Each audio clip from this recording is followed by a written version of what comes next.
Joining me now is Alexandrea Ravenelle. She is an assistant professor of sociology at Mercy College and visiting scholar at the Institute for Public Knowledge at NYU. Her latest book is Hustle and Gig, Struggling and Surviving in the Sharing Economy. Thank you for joining us, we appreciate it. Thank you for having me. Okay, so you're taking a little different approach than most. A lot of people are celebrating the sharing economy for the independence that it gives people and the control over their own schedule, financial future, et cetera. But you're concerned. Why are you concerned? I'm concerned because workers are being exploited in the sharing economy or the gig economy. We hear it marketed as though it's entrepreneurship for the masses. And really what ends up going on is that workers are walking into very dangerous situations where they're being exposed to physical risk and sexual risk, and where they, if they're injured on the job, have no opportunity for redress. Yeah, so I have mixed feelings about that. And so that you might say, wow, that's great. What do you mean you have mixed feelings? Well, look, sometimes I feel like some of those stuff is overhyped. Not the crimes themselves, they're horrific. But so they'll say Craigslist killer. Yeah, but but you could have gotten people out of the yellow pages and killed them in the past. It's just a new way of sharing information. So couldn't you, or sexual assault, horrific crime, but it could have happened in a cab. So what am I missing? So in a cab, so I'm looking at the experience of the drivers or of the workers. In a cab, for instance, there is a barrier that's preventing the passenger from assaulting the driver, at least in New York. They also have an emergency button that's actually a crime to assault a cab driver in New York. And meanwhile, these rideshare drivers don't have those same protections. They're using their own personal vehicles. There's no emergency button. There's no barrier. Many of them don't have cameras, and the services tell them that they are on their own as independent contractors. And so do you have, I know you interviewed 80 folks, and so that's powerful. But is there statistics on whether Ubers or cabs, for example, are more dangerous? So statistics in the gig economy are actually very difficult to come by. Very famously, Uber at one point attempted to do a survey of its drivers, and they counted anyone who had given a ride in the last 6 months as an active driver. I don't know about you, but if I stop going to work for a month, I don't count as an active worker, but they will use very broad definitions. And so it's very difficult to get statistics about the gig economy, but we do know that about 25% of American workers are making money through gig work at various times. How much? About 25%. Well, that's huge. So obviously, these are very important issues that we all have to grapple with. So let's talk about some protections for the workers, whether it's unionizing or benefits. So how would we do that in this situation? Do we just say, no, we're not doing it, Uber and TaskRabbit, et cetera, anymore? Or we are, but here are the new regulations. So yeah, help me out. Right. So regulation's not always the answer, but some regulation is definitely part of the answer when it comes to the gig economy. There's been some conversation through Senator Warren of setting up a portable benefit plan for gig workers, something they could bring from one project to another, from one gig or platform to another. There's also recently been some pilot work looking at setting up a sort of donation-based benefit fund for domestic workers. And that's only in a couple of places right now. They're trying it out. But the problem there, of course, is it's donation-based. And so workers have to kind of rely on the generosity of their clients in order to pay for sick time or to pay for various benefits.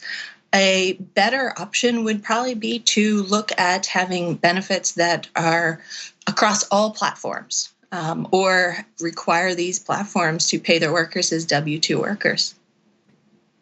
How would that work? And how does that give them more protection? So in the United States, if you are a W-2 worker, you are an employee, which means you have all of the standard workplace protections. You are protected against sexual harassment, discrimination. You qualify for sick leave in most places, disability contribution, Social Security, Medicaid. If you are an independent contractor, you are outside all of those protections. One of the arguments that often comes up is people say, well, I wouldn't have the same level of flexibility. But there's actually no prohibition on W-2 workers having flexibility. It's just up to the platforms whether they'd be willing to do that. So if you are being sexually harassed or discriminated against in an Uber or Airbnb type of situation, who's the one doing the harassment and what can the company do about it? So usually the individual who's doing the harassing is actually the client. So I have one worker who is a chef for kitchen surfing, and she cooks for a couple. And then they start inviting her to participate in a threesome. Or I have another TaskRabbit who tells me about actually being touched by a client where she begins rubbing on him. Right now, the only thing for people to do is to kind of excuse themselves and maybe reach out to the platform. But a lot of times they're scared to do so because it might get them labeled as a problem worker, or it could actually lead to a negative review from the client. So if you say, hey, I'm gonna come down like a hammer on companies that give negative repercussions for reporting sexual harassment, I'm gonna be 1,000,000% on your side. And we got to find a way to make sure that that does not happen. Right? If it's regulation, great regulation, whatever it might be. But on the other hand, it seems not only difficult, but I'm not sure it's even fair to hold a company responsible for the actions of the clients.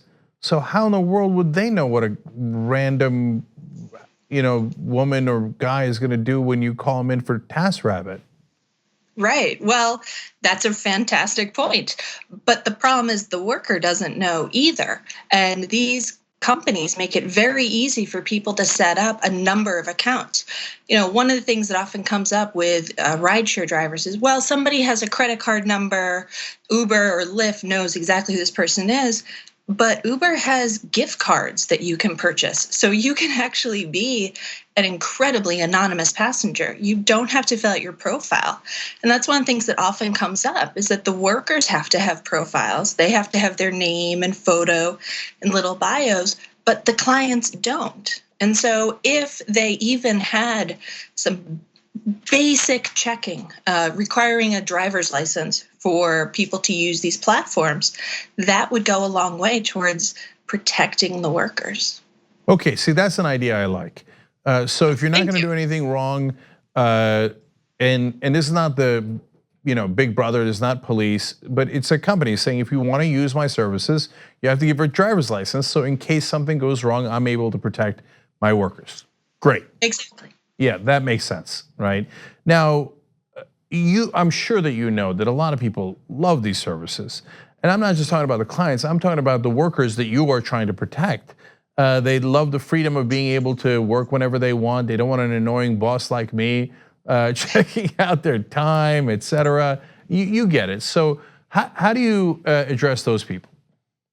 So that comes up a lot, actually, when I tell people about my work. They say, oh, I had this driver, or I had this Airbnb host, and they told me how much they love this work. And I always say to them, what do you say if your boss asks what you think of your job? You tell your boss you love your job. And so that's one of the things that often comes up. My interviews with these workers were 2 and 3 hours long. And some of the stories that I get about the sexual harassment or finding themselves as a drug mule, essentially, for either Uber or TaskRabbit, these are stories that come out after long conversations with people where they know that I'm not reviewing them.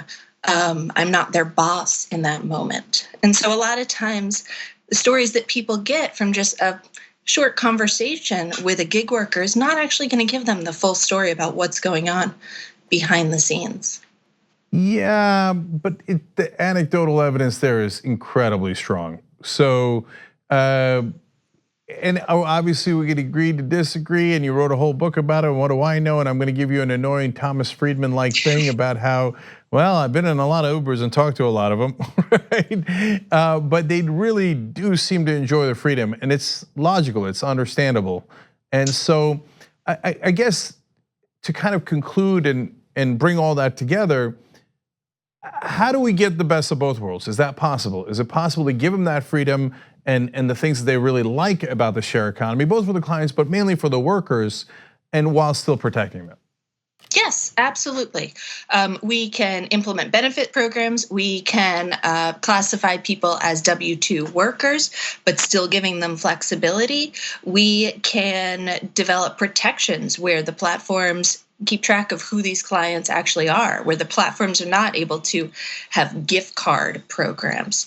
Those are all things that we can do to protect the workers. We can also look at how much workers are getting paid. Even right now as independent contractors, a lot of times when they start to do the numbers and they discover what they're actually being paid, it ends up being a lot less than they think. I've met drivers who thought that they were making 70 or 80,000. And then when they finally do their taxes and they look at their expenses, they discover that it's much closer to minimum wage.